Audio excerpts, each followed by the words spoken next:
Hey y'all, Rob here with ATX Legal. Got a little bit of a different video for you today. Saw a video on YouTube that really got my blood boiling and I wanted to kind of give a little bit of commentary on it. Now, the video is done by a layperson, a non-attorney, and he does oversell some things, and I do want to talk about those. But what we're really going to be focusing on is some bad behavior by the defense attorneys. It really kind of pissed me off. So let's jump right into it. All right, so this is a video that I found on YouTube. I don't remember exactly how I stumbled across it, but it was done by a guy who had been charged with a DWI. And just first off, let me get a point. The attorney's name is Heather Chestnut, same as my last name. I do not know this person. We are not related. She spells her name differently. She is a public defender, and there's another person who's a public defender. When the two public defenders ask for a warrant for their own client, it's really disturbing. Let's just watch the clip and then I'll do a little bit of commentary on it. Let's go and get a warrant.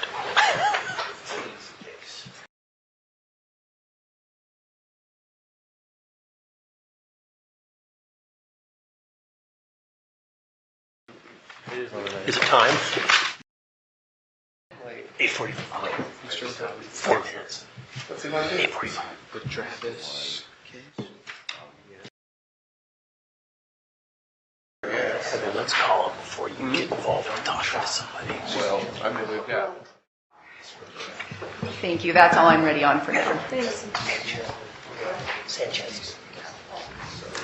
And Your Honor, Mr. Torrance is here today. We're ready on Mr. Sanchez.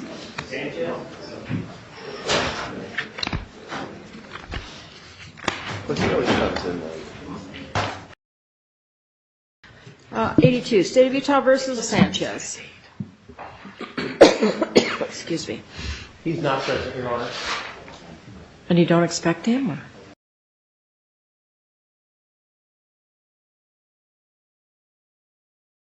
I'm sorry? And you're not expecting him to come?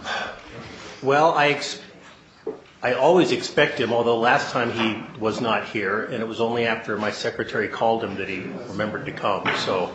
Mr. Sanchez has a history of coming in very late.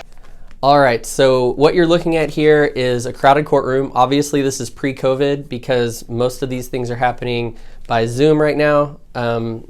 Other counties aren't. Hays County, I'm looking at you, but most counties are handling it by Zoom. But before COVID, you would have these docket calls with really crowded courtrooms. This is at 8:45 in the morning, or at least that's the claim in the video, and I think that's accurate. So what that means is this guy is not even supposed to be in court yet. He's still got 15 minutes to arrive. So his own defense attorneys call the case. This is highly unusual. If I had a client who hadn't arrived yet, I'm always going to try to buy some time. Sometimes I even get it bumped to the afternoon if they can't make it to the afternoon. But I'm certainly not going to call attention to the fact that they're not there and call that case in court. So for his attorneys to do that, it's actually really pissed me off watching them do that. This is one of the reasons people hate attorneys. When people act like that, it really gives us a bad name. So they call the case, and let's watch what happens here. He has missed a few altogether. So bench warrant? I'd ask for a warrant, and what we have the problem for is I don't intend on setting this. I don't want to set it for trial until we square away the discovery type issues and stuff, and so he needs to be here for that. All right, we'll set a bench warrant, $15,000 cash, commenced bond forfeiture. Thank you, Your Honor. That's all I have this morning. If I could be excused. We're going to take him into custody. Hey, Steve? Okay, so they called the case. The judge gives a warrant. The warrant is for failure to appear, even though he doesn't even need to appear for 15 more minutes.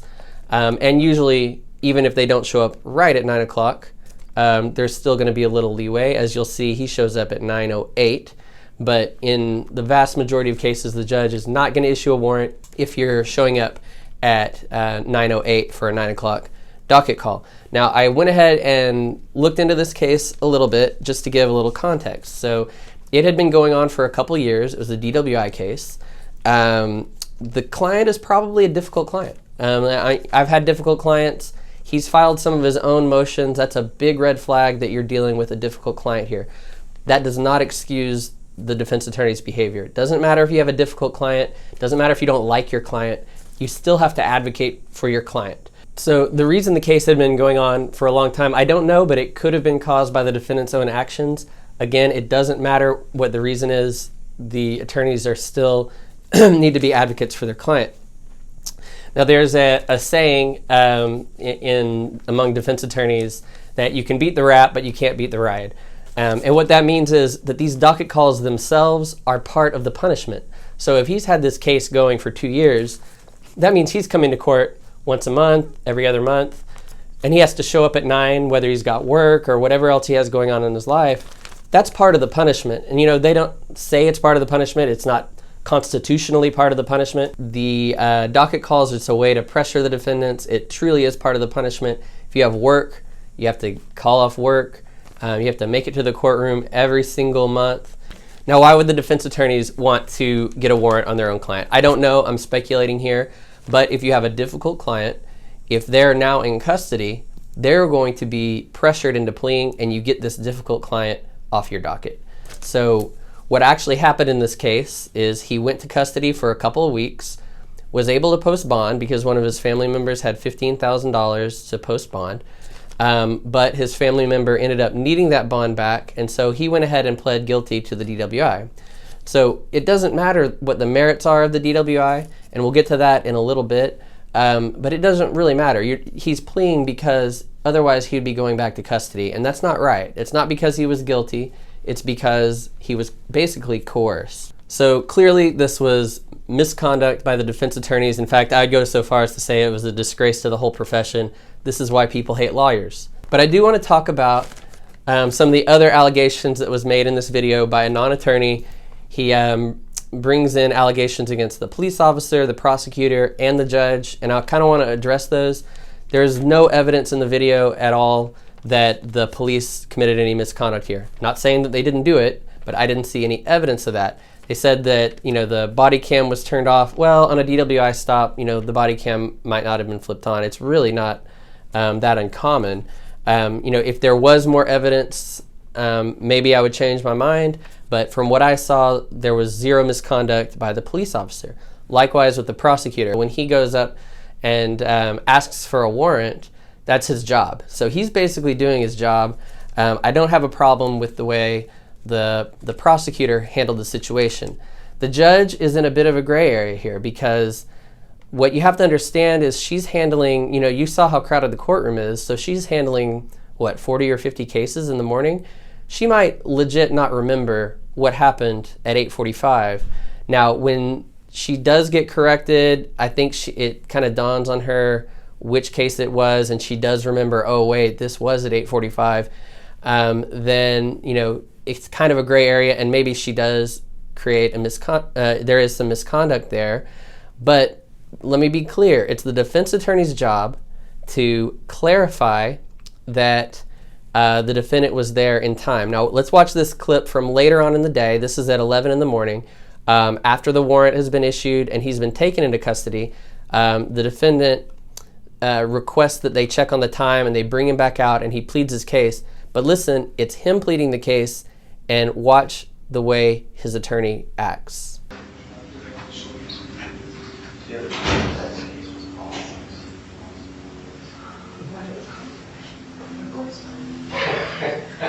Sometime after 9 o'clock.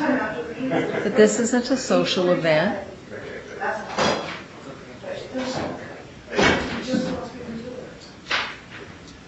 Just come back what, 9:38.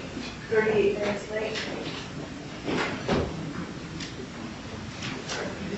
So maybe we should call it so that we can document what time he came in. Yeah. State of Utah versus Sanchez. Okay, Mr. Sanchez, I just want to make sure we see you before you go back. Your case was already called this morning. We just saw you arrive about 10 minutes ago, which would have been 11:15. I've been here since 9:08. Well, you did not come to our courtroom until 11:15. This is the third time you have either missed or been hours late. So we issued a bench warrant for you hours ago. We're going to execute on it this time. I believe we told you last time if you were late, you're going to go into custody. So I spoke with Heather at 9:17. Okay. I was here earlier.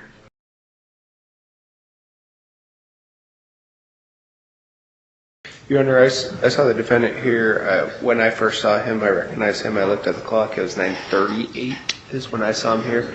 I'll note for the record that his attorney is the one that called the case, and we've had this conversation at least 3 times. Could I just know what time the warrant was issued? What time did my attorney leave? that, you can ask your attorney about that, but we didn't issue it until after 9, and you're here way after that.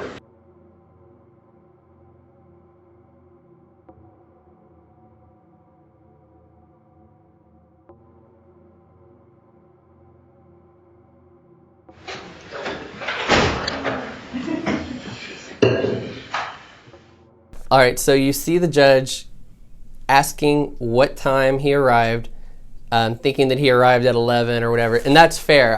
She's not going to be able to necessarily see everybody who walks in and out of the courtroom. But then you see his attorney, Heather Chestnut, not correct her, even though she had spoken with him at 9:08 or 9:17 when he came in to the courtroom, and she says nothing. And that, it's really chilling, right? Because that's the person there that's supposed to be advocating. He can say all day, look, I arrived at 9:08, I arrived at 9:17, spoke with my attorney then, but the attorney or the judge isn't necessarily going to believe him, because let's be honest here, like, the defendants lie all the time. So the judges get desensitized to that. But if the attorney had said, yes, I did speak, if she had chimed in and said, yes, I did speak with him at 9:08, then he probably would not have been taken into custody. So clear misconduct, in my opinion. I think that Heather Chestnut and also the other public defender deserve to be reprimanded, perhaps disbarred. I would want to see a thorough investigation to see exactly what happened, but the video itself on its own is pretty damning, and I think that it's enough for certainly a reprimand, if not something worse for these public defenders. However, the video itself, the conspiracy that it talks about with the police officer, the prosecutor, the judge, I think that's going too far. I don't know if he's calling out a big conspiracy just to get extra clicks, or if he just doesn't fully understand the situation. It could be either. But I do think he goes too far in that video. But I will leave a link to that video below if you want to watch the whole thing. Certainly this stuff is disturbing. Certainly this is a disgrace to the whole profession to see someone acting like that.